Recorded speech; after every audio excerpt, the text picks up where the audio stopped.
Beberapa waktu lalu aku lihat video tutorial untuk menghilangkan tai lalat. Nah, caranya yang disebutkan ada berbagai macam. Yang pertama, misalnya ada pakai serum penghilang tai lalat dengan merek. Kemudian juga ada yang memakai bahan bawang putih. Kemudian yang paling unik ada juga yang pakai kapur sirih dan sabun cuci baju. Nah, sebenarnya tai lalat itu boleh nggak sih diambil? Terus cara-cara yang tadi aku sebutkan boleh nggak sih dilakuin? Oke, yuk kita bahas.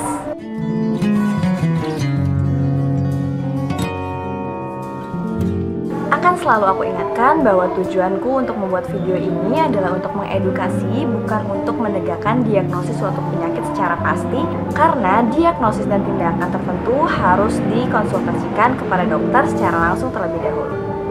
Sebelum lanjutin videonya, jangan lupa untuk tekan tombol subscribe-nya, kemudian jangan lupa untuk like dan share video ini ke teman-teman kalian kalau bermanfaat. Nah, sebelum kita bahas lebih jauh, kita harus tahu dulu nih pengertian dari tai lalat. Di tai lalat, istilah medisnya adalah Nephus melanocytic.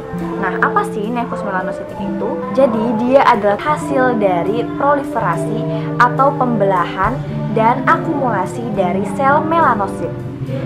Sel melanosit itu apa ya? Jadi sel melanosit itu adalah sel penghasil zat warna pada kulit kita. Secara garis besar, tai lalat ini dibagi menjadi dua. Yang pertama adalah Nephus melanocytic yang muncul sejak lahir atau muncul 1 tahun pertama setelah lahir, atau kita sebut congenital melanocytic nephus. Nah, yang kedua adalah nephus yang didapat, atau kita sebut istilah medisnya common acquired nephromelanocytic nephus.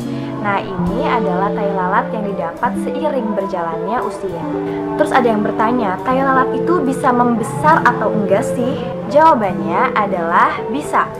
Karena ada beberapa faktor yang mempengaruhi berkembangnya tai lalat, bertambah besar atau bertambah banyak. Antara lain yang pertama adalah pajanan dari sinar matahari atau sinar UV. Makanya kita dianjurkan untuk memakai sunscreen atau tabir surya. Yang kedua adalah trauma pada kulit, misalnya tergores kemudian luka. Ini akan memicu sel inflamasi dan juga akan menstimulasi dari sel melanosit yang tadi berkaitan dengan pembentukan tai lalat.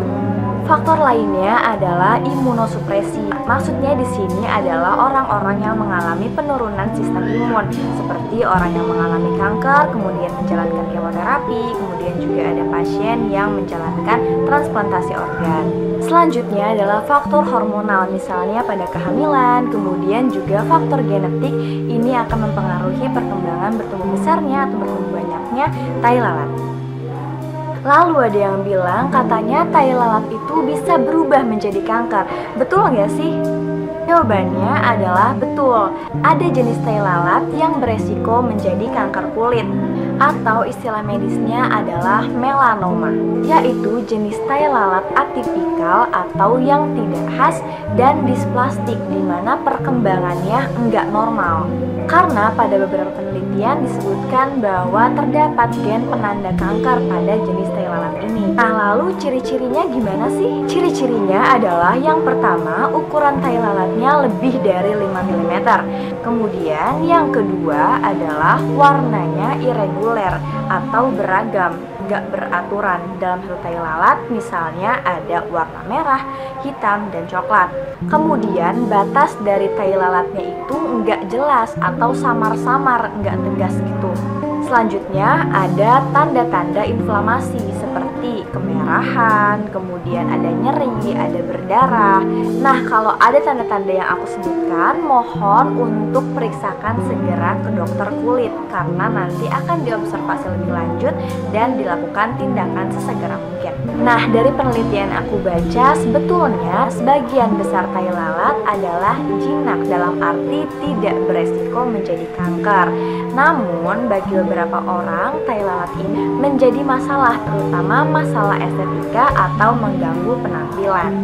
Makanya sekarang ini muncullah tutorial-tutorial untuk menghapuskan tai lalat secara instan.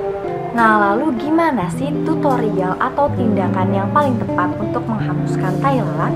Sebelum kita bahas tutorial atau tindakannya, kita harus tahu dulu nih jenis tai lalatnya itu sendiri, karena beda jenis, beda juga tindakan yang akan dilakukan. Seperti yang sudah aku jelaskan tadi, bahwa jenis tai lalat ini beragam. Ada yang bisa beresiko menjadi kanker, ada juga yang tidak bisa beresiko menjadi kanker. Nah, ini tahu pastinya gimana? Ini harus konsul ke dokter terlebih dahulu, karena perlu dilakukan biopsi atau pengambilan bagian jaringan dari tai lalatnya, kemudian dilihat di bawah mikroskop. Nah, terus tutorial yang beredar di sosmed bilang katanya aman dan ampuh untuk menghilangkan tai lalat.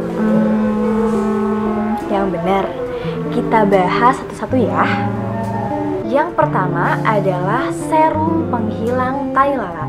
Nah, di sini aku nggak akan sebut merek, cuman dari beberapa pencarian aku, semua serum ini mengandung zat yang sama, yaitu salicylic acid. Nah, mungkin teman-teman udah nggak asing lagi ya sama yang namanya salicylic acid, karena bahan ini tuh sering banget ada di skincare, misalnya kayak ada di sunscreen atau chemical peeling yang teman-teman gunakan. Namun, penggunaan salicylic acid yang bertujuan untuk menghilangkan tai lalat ini tidak diperbolehkan, karena ini berkaitan dengan jenis tai lalat yang beresiko menjadi kanker atau tidak.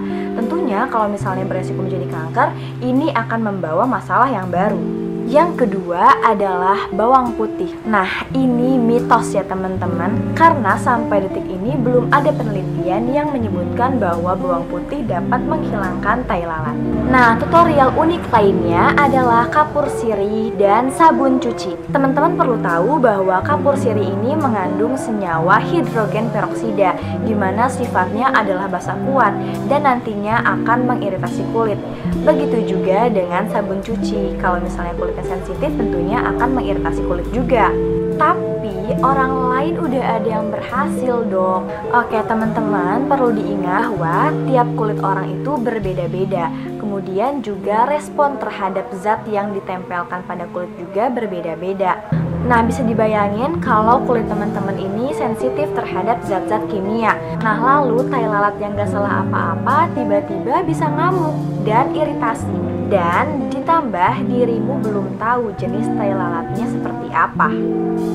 Kalau misalnya beresiko menjadi kanker, tentunya ini akan menjadi masalah yang sangat besar.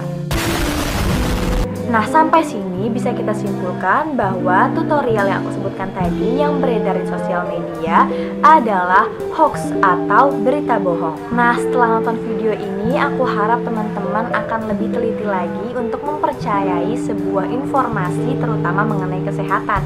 Nah, lalu cara ilangin tai lalat yang tepat dan aman banget itu gimana sih? Nah, yang pertama adalah konsul dulu ke dokter. Kenapa? Karena tadi beda jenis tai lalat, beda juga tindakan yang harus diambil. Perlu atau enggak diambil, aman atau enggak diambil, karena tindakannya pun beda-beda. Nah, lalu tindakan medisnya kayak gimana sih? Yang pertama adalah pembedahan atau operasi.